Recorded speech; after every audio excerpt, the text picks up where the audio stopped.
All right, so we are here in the field now, and after interpreting that very good lab report, we move on to recommending what things to do for our maize crop. Sure. And the next item really is your land preparation. For farmers that have the privilege to be very near Sitco or in the reach of our Sitco agronomists across the country, like I am one of them and I'm here close to you, yes, this works. But for farmers that may not access a Sitco agronomist, we say we have reached out to you virtually, digitally. You have a smartphone, which I'm sure you have. We have a guy called Sydney. Yes. He is the agronomist in your pockets. I'm glad you reached out right into right your here. pocket. Wonderful, wonderful. So that's yours truly from Sitco. So we are preparing the land. And why are we preparing the land? Many out there think land prep is soil cultivation, but soil cultivation is just but one aspect. Okay. And it's got its purpose that it serves. It serves the purpose of preparing the drainage profile for good water and root penetration. So then you know the tool to use is either a subsoiler or a reaper. You must have one in your workshop somewhere or in your soil equipment workshop. Yeah.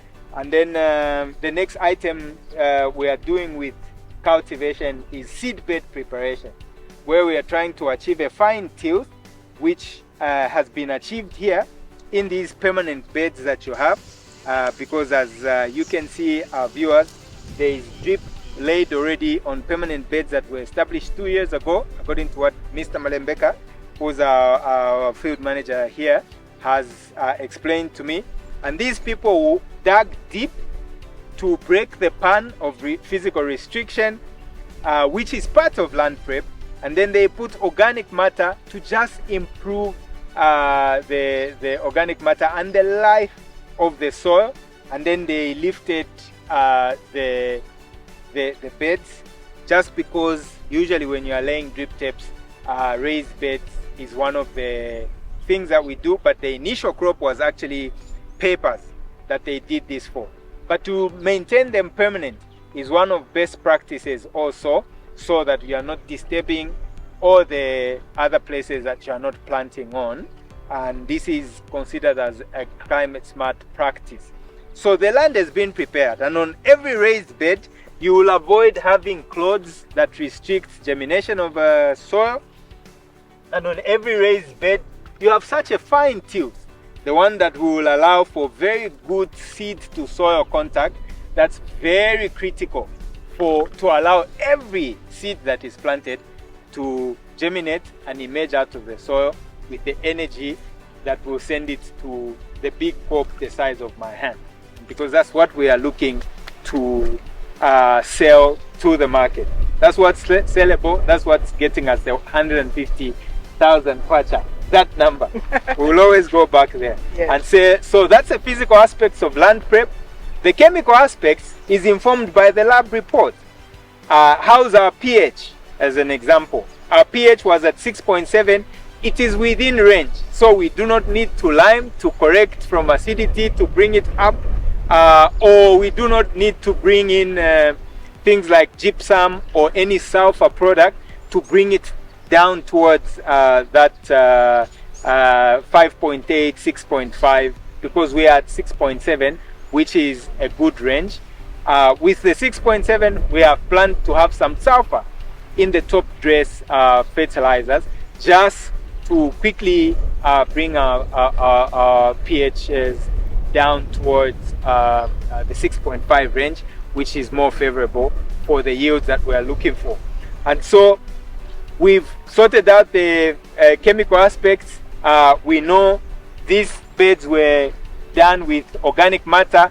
The biological aspects have been addressed in that, because all our microorganisms have enough food for them to eat and then work for us in mineralizing the fertilizers that we will apply, and the plants will be very healthy as they are growing. The last aspect in land prep is Basal fertilizer application, and that's how come you find we have this sack here, and today we will just do a demonstration before Mr. Malembeka and the team continue to do Basal fertilizer application. on the whole of the field here. And so what is Basal fertilizer and what is Basal fertilizer application? Basal fertilizer is really fertilizers that you separate to apply for starter feed for your plant. They must be already in the soil before you plant, and hence the term Basal fertilizer. So if you are going to put any compound fertilizer after you have seeded, that is bad practice, and that 150,000 kwacha we may not attain because we are doing some of the things wrongly. Yeah. Yes, so we must go in early with our Basal fertilizer, and not to worry, most of our Basal compounds, as long as you buy it from a reputable R&D company, you will find that most of them will just be 40 to 45% fertilizer. The rest of it is a container of the fertilizer to keep it from running away. And so ideally you can apply it up to 2 weeks earlier than the planting date, and it will still stay contained in there as long as you are not irrigating. And by the way, you are only really irrigating when you are doing your seed bed preparation to soften the soil, and then when you come to plant so that you can germinate your plant. So here we are again to apply Basal fertilizer. And what are the guidelines?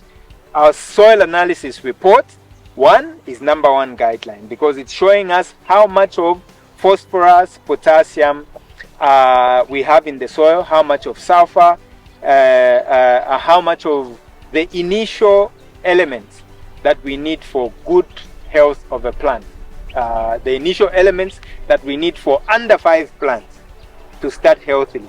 And this report shows us a favorable amount of micronutrients, and it does show us a good level of both P and K, because it's got 98 P as in P205, it was a P Bray, and then we have a 92% of K on the report. That is a good level. You want your Ks to be at 110, but 92 is not very bad as soil reserve K. And so that information, coupled with how much will our plant take up to give us the 10 tons that we are targeting, you find the research norms. This is jargon. This is not for the farmer, it's for the agronomist.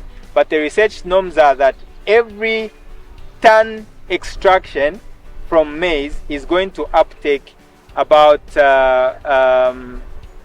23 to 24 kgs of nitrogen, followed by about 4 kgs of phosphorus, and then about 8 kgs of K2O, rather K, straight K, if it's K2O, which is potassium in the form K2O, then it moves to about 20 kgs because of the chemical ratios there. So we are focusing mainly the NPK, and we are focusing the zinc and the boron. The boron, we want the plants to already be growing with boron. It's responsible for the pollination and helps with nutrient translocation also. But the zinc also very good for energy of the young plant, very good for health of the young plant. And because it's maize, we chose a Basal fertilizer that will have some zinc and has some boron, but our major elements that we are chasing for is the phosphorus, and this one has got 20% phosphorus, and then it's the nitrogen. This one has got 12% nitrogen, 2 units higher than the usual compound D. And deliberately choosing this product because when you heard in our analysis, we said our ECEC is lower than desirable. It's at 6.1. So its capacity to hold on to nutrition is not that high. So to give a bit of a higher concentration of N in our choice of Basal fertilizer is a wise agronomy practice. And that's why we settled for the WMB, and it's got very good amounts of K, 14.4. 14.4 is 4.4 notches higher than what you find in the compound D. So you won't need to use as much of this product as you will need to use of compound D, because it's got less of everything and nothing of the micronutrition, the zinc and boron, which are though critical and are like under 5 immunization for your little maize that's growing to keep it free from pest and disease. The next point there is then, having understood fertilizer selection, our next point is how to apply our Basal fertilizers. In the program, informed by the soil analysis and the yields we are chasing, we recommended a 300 kgs per hectare on the Basal, and then we have structured in some top dresses that are speaking to nitrogen mainly, they are speaking into sulfur, they are speaking into some potassium. We will be updating you on what product and the application practices, but for now, Mr. Malembeka, if you can help me, or maybe let me demonstrate to you, because I'm here to advise. Sure. So here is how we do it. I always have a problem with our labor that come to work with a hoe and the drip tape on the bed. This is a result. They keep on nipping into it and we keep on having cuts. So whenever you are making your fertilizer furrow, you move away the drip tape and it goes in that deep. You've got to go in 10 centimeters.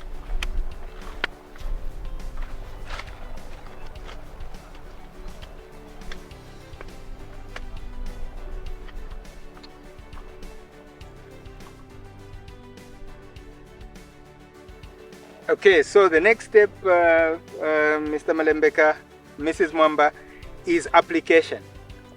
So there is many ways that you apply fertilizers. If you're applying fertilizers to enrich the soil, what the ideal practice is broadcasting, because you want the nutrition to be everywhere. And it's very good for adventitious plants with adventitious roots that spread, because they'll be utilizing some of it, though most of it will be utilized on the main root. But basically, whenever we have beds like this, and because we are smallholder at the moment, we cannot be doing feed to soil. Yeah. We just want to feed the plant so that we quickly get the profitability from it. And that in this case, we promote band placement. Okay. And for the band placement, this is how I demonstrated that you dig about 10 centimeters depth. So you dig a depth of about 10 centimeters because fertilizers must be placed before the seed and deeper than where the seed will sit, to avoid the scorching and the burning. Okay. And then the next question is, what's the amount of fertilizer? For this product, we've recommended that you go in at 300 kgs per hectare, of course based on what we want to extract and based on the soil report, keeping a balance of the two things. Okay. And so how do we determine what to apply per meter of row? These are 70 meters. This portion here is a 30 by 36 by 70, which is just a little in excess of a 50 by 50. It says 2,560 square meters. So we reduce then our fertilizer requirements from 300 to 75 kg. Okay. And that 75 kg is further divided by the 30 rows we have. It reduces further and further, and then to what we'll need per meter. And then that per meter, we will need about 2.5 kgs for a whole row, for a whole row. Now per meter, from a 70-meter row per meter, then we need just about 36 grams. So 36 grams. We don't have a scale here. What do we do? I have learned that most of the Basal compounds are a bottle top. Water bottle, Coca-Cola bottle, they are usually same size. This one is a bit narrower than a Coke bottle, but a lot higher than a Coke bottle. When you fill it to just a little slightly over level like that, you have 5 grams. You have 5 grams of compound. So I could use this to just count 7 of these to have my 35 grams, which I can apply over a meter. So that's 1. Thank you for the help. 2, 3, 4, 5, 20, which is 25, 6, 30, 7, 35. So I'll just put a little sprinkle there to take it to 36. Have you seen? It's 1 handful, and I just have to then inform all the people I'm working with today and say that is what will be going in a meter row. They have that information at the back of their mind. The rest is how to distribute it. I'll go lean, I'll check. I think I've been fair, not as good as a tractor. So I'll go where there's a little bit and check it's even. I'll go back and just now finally sprinkle.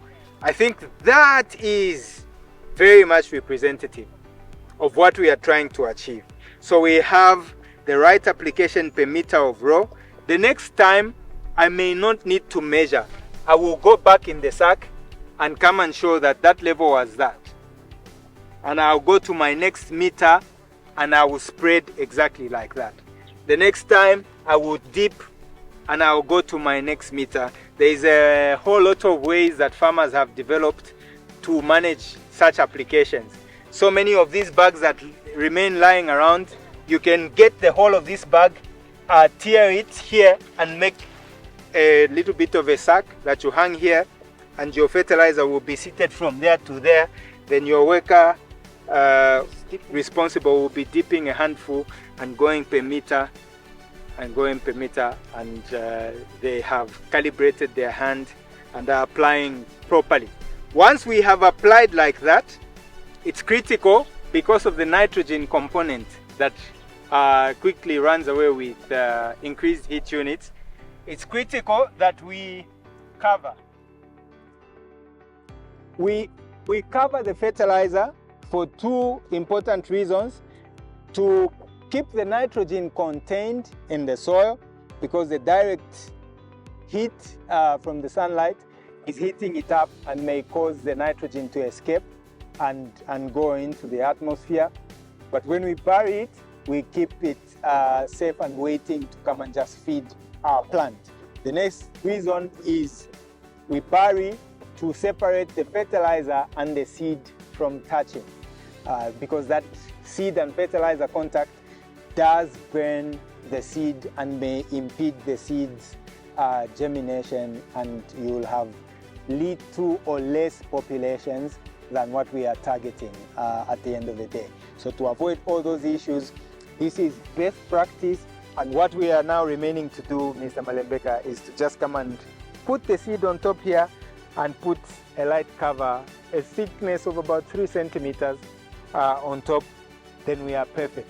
Then I assure you, the certified seeds, you would not have killed it, you would have planted it, and all of it will come out. Sure. So this is what we are doing today. I don't know if there is any further questions that needs clarity. I think from what you've shown us so far, we can already see where we had the gaps and where we made the mistakes. Because to be honest, I mean, you're not even bothering to use a hoe for the seed, and I mean for even just for this. But most of the times, what we were doing previously, because now we're not going to do that, is to use a hoe and dip in, put the fertilizer. Most of the time, there is that fertilizer and seed contact. Sure. So you'll find that the seed hasn't germinated, and most time we'll be like, okay, the seed is bad. Sure. So obviously now this is obviously going to help us a lot, and I hope that everyone else that's watching will be able to take this as a, you know, as a takeaway for today. That's true. So this segment we've done today, land prep and planting, they are together called crop establishment, and they make about 50% of the success of what you are targeting. Okay. So usually smallholder farmers that fail to do this properly, there is no correction that will reclaim your 50% loss. Yeah. If this was bad, you else. should expect to only be at best 50%. No wonder we find the large-scale farmers are getting 10 tons, the best of the smallholder farmers are getting 5 tons, and then the national average is coming to 2 tons, because there's so many others that are way below 2 actually.